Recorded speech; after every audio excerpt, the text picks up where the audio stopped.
Friends, this is Anu trending girl. నేను మీ అనుని. ఈరోజు పొదరిల్లు సీరియల్లో ఏం జరుగుతుందో ముందుగానే మీ అందరికీ వివరంగా చెప్తాను.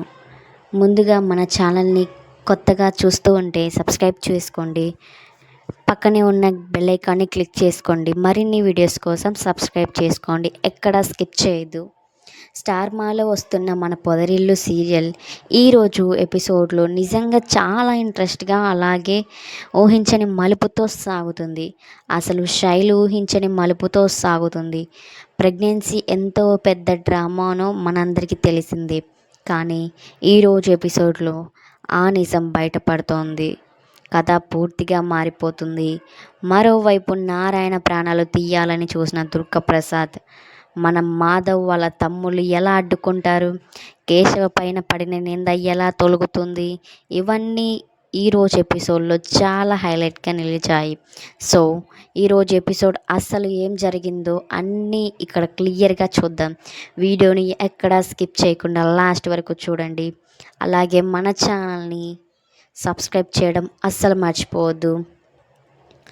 నారాయణను కాపాడిన మాధవ్, దుర్గాప్రసాద్ వార్నింగ్. ఇక ఎపిసోడ్ స్టార్టింగ్లోనే టెన్షన్ మామూలుగా లేదు. తన గత ఎపిసోడ్లో నారాయణ ఒంటరిగా దొరకబుచ్చుకొని చంపాలని చూసిన దుర్గాప్రసాద్ ప్లాన్కి గట్టిగా బ్రేక్ పడింది. కరెక్ట్ టైంకి మాధవ్, చక్రి ఇంకా కేశవ్ అక్కడికి వచ్చేసారు. తమ తండ్రిని ఏమైనా చేస్తాడేమో అని మాధవ్ చాలా కోపంగా దుర్గాప్రసాద్ని అద్దుకుంటాడు. అక్కడ దుర్గాప్రసాద్ కళ్ళల్లో పాత కక్షలు, పగ స్పష్టంగా కనిపిస్తున్నాయి. మా అక్క జీవితాన్ని నాశనం చేసిన ఈ నారాయణను నేను ఈరోజు వదిలిపెట్టను అంటూ గట్టిగా అరుస్తుంటాడు. ఆ టైంలో తాయారు రంగంలోకి దిగి దుర్గాప్రసాద్ని కూర్చోబెట్టి చాలా బాగా నచ్చజెప్తుంది.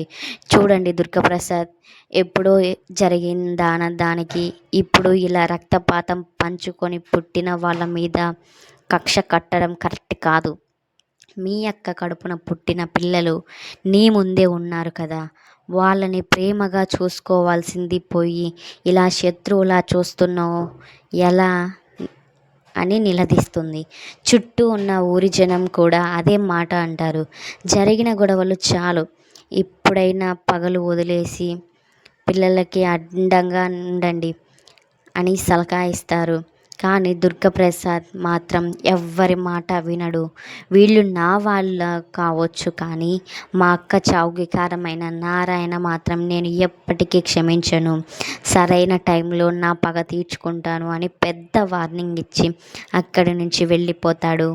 తండ్రికి ఎలాంటి ప్రాణాపాయం రాకపోవడంతో మాధవ్ వాళ్ళ తమ్ముళ్ళు ఊపిరి పీల్చుకుంటారు. నాన్నని తీసుకొని సేఫ్గా ఇంటికి వెళ్తారు. శైలు ఇంటికి కేశవ అసలు నిజం బయట పెట్టిన శైలు. ఇక మరోవైపు సీరియల్లో అసలు మెయిన్ ట్విస్ట్ శైలు వాళ్ళ ఇంట్లో జరుగుతుంది. శైలు ప్రెగ్నెంట్ అనే వార్త విన్నప్పటి నుంచి కేశవ బాగా టెన్షన్తో ఉంటాడు. అసలు నిజమేంటో తేల్చుకోవడానికి నేరుగా శైలు ఇంటికి వెళ్తాడు కేశవ.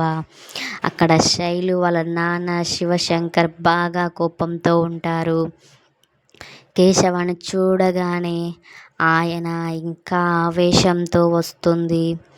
మా ఇంటి పరువు తీశారు, నా కూతురిని జీవితాన్ని రోడ్డున పడేశారు అంటూ కేశవ మీద చేయి చేసుకోవడానికి వెళ్తాడు. వరాలు కూడా కేశవను చాలా మాటలు అంటుంది. కేశవ ఎంత చెప్పినా తాను ఏ తప్పు చేయలేదని వేడుకున్న శివశంకర్ మాత్రం అస్సలు వినడు. అక్కడ గొడవ చాలా పెద్దదవుతుంది. పరిస్థితి చేజారిపోతుంది. ఆ టెన్షన్లో భరించలేకపోయిన శైలు చివరికి అందరి ముందు పెద్ద అరుపు అరుస్తుంది.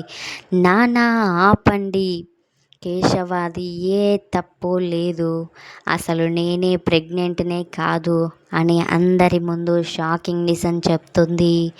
ఆ మాటలు వినగానే శివశంకర్ వరాలు షాక్తో అలాగే ఉండిపోతారు. నాకు ఇష్టం లేని సురేష్తో బలవంతంగా పెళ్లి చేయాలని చూశారు కదా, ఆ పెళ్ళి ఆపుకోవడానికి వేరే దారి లేక నేను ఈ అబద్ధం చెప్పాల్సి వచ్చింది అని ఏడుస్తూ నిజం ఒప్పుకుంటుంది. ఈ నిజం బయటపడడంతో కేశవకి పెద్ద రిఫిల్ దొరుకుతుంది. కానీ శివశంకర్ మాత్రం పరువు పోయిందని మరింత కుంగిపోతారు. ఇంట్లో డిస్కషన్, మహాలక్ష్మి ఆలోచనలు. ఇక ఇంటికి వెళ్ళిన మాధవ్కి ఈ విషయం అంతా తెలుస్తుంది. కేశవ మీద ఉన్న తప్పు పోయిందని అందరూ కొంచెం హ్యాపీగా ఫీల్ అవుతారు. కానీ శైలు అడిగిన ఆ నాటకం వల్ల ఊళ్ళో అందరూ వీళ్ళ గురించే మాట్లాడుకోవడం జరుగుతుంది. కుటుంబంలో మరింత మళ్ళీ టెన్షన్ మొదలవుతుంది. మరోవైపు మహాలక్ష్మి మాత్రం రాబోయే రోజులు దుర్గాప్రసాద్ ఇంకా ఏమైనా కుట్రలు చేస్తాడేమో అని ముందుగానే ఆలోచిస్తుంది.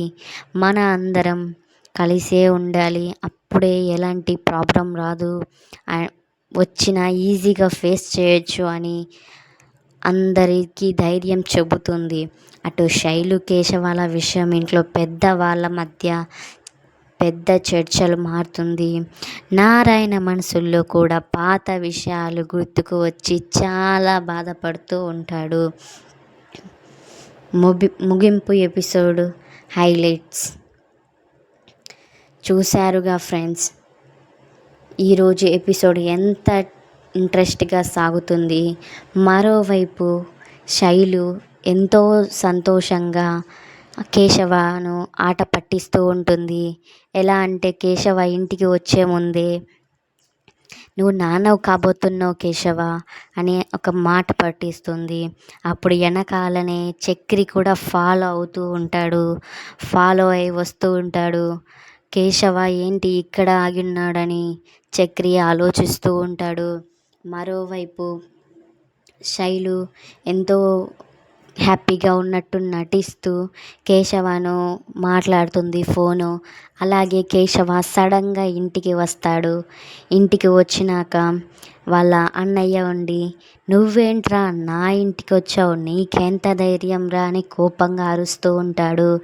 అలాగే శైలు వాళ్ళమ్మ వరాలు కూడా ఎంతో కోపంతో, నీకేం అన్యాయం చేశాంరా, నా కూతుర్ని ఇలా చేస్తున్నావు, నీకు అసలు బుద్ధి ఉందా, జ్ఞానం ఉందా, నువ్వు అసలుకు మంచివాడివేనా, అసలు నువ్వు మనిషివేనా అంటూ ఎంతో తిడుతుంది. అప్పుడు కేశవ ఎంతో సర్దుకుంటాడు. ఏదో చెప్పాలని ఎదురు చూస్తూ ఉంటాడు. నేను చెప్పేది ఒకసారి వినండి అంటూ, ఒక అవకాశం ఇవ్వండి అంటూ ప్రాధేయపడుతూ ఉంటాడు. అప్పుడు వరాలు, ముయ్, నువ్వేంట్రా చెప్పేది, నేనేంట్రా వినేది, నా కూతురి పరువు తీస్తావా, నా కూతురికి ఏం మాయమాటలు చెప్పి నువ్వు ఇలా లొంగ తీసుకున్నావురా అని కేశవాన్ని అరుస్తూ ఉంటారు.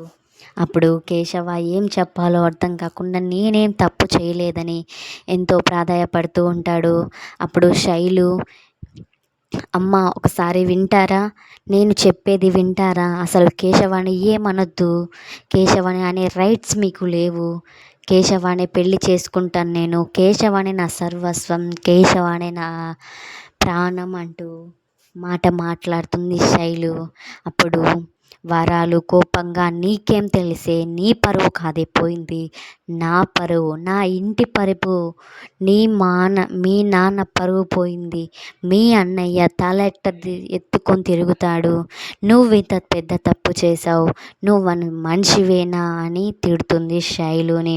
అప్పుడు శైలు గట్టిగా ఇలా మాట్లాడుతుంది, నేను అసలు ప్రెగ్నెంట్నే కాదు, నా గురించి మీరు ఏం టెన్షన్ పడొద్దు, నేను సురేష్ నుంచి పెళ్ళి తప్పుకోవడానికే అలా చెప్పాను, నాకు వేరే దారి లేక నేను అలా చెప్పాల్సి వచ్చింది, నేనేం తప్పు చేయలేదు, మీ పంపకం గురించి మీరే అవమానం పడుతున్నారా, నేను అలా ఏం చేయలేదు. అప్పుడు శైలు ఇలా మాట్లాడుతుండగా వరాలు, నువ్వేంటి నిజం చెప్తున్నావా, నిజం నువ్వెలా చెప్తున్నావు? అప్పుడు ప్రెగ్నెంట్‌వి అన్నావు కదా! ఊర్లో పరువు మొత్తం పోయింది. నేను ఎలా తలెత్తుకోవాలి? మీ నాన్న ఎలా తలెత్తుకోవాలి? నువ్వు తప్పు చేయకపోయినా ఊరి జనాల మధ్య నువ్వు తప్పు చేసిన దానివిలాగే కనిపిస్తున్నావు. అందరూ నిన్ను అవమానిస్తూ ఉంటారు. నువ్వెలా చేస్తున్నావు? ఎందుకు ఇలా చెప్పావు? తలదించుకొని తాళి కట్టించుకోవచ్చు కదా! అని వరాలు ఇలా అంటుంది. తర్వాత ఇంకొక ఇటు వాళ్ళకు చూసుకుంటే